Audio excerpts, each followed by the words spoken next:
Kas kutsume Prangli püüne peale Terje Lilleoks, kuidas siis seal Soome lahe suu peal elatas see?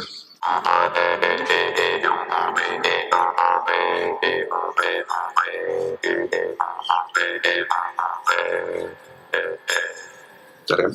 Tere! Tervisi siis Eesti kõige põhjapoolsemalt püsiasustusega saarelt.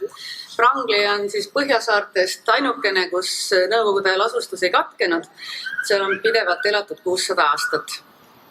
Aga meil oli väga külm, kui mina kodunt ära tulin 4 päeva. Aga tänu sellele, et kõik paksud riided kaasa sai võetud, on jälle siin väga tore ja soe ja mõnus olnud ja rääkimata vastuvõtust. Kuidas sa suhtud meie organisatsiooni põhikirjalisse punkti luua, koostada, kokku panna, läbi suruda, läbi pressida Eesti saari hõlmav seadus ja muidugi siis väikesaarte seaduse baasil?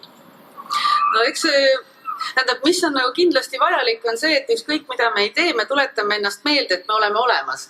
Sest tihtipeale on nagu vahel tunne, et saared tulevad meelde siis, kui on suvi ja on vaja turiste tuua sinna ja väliskülalistele näidata.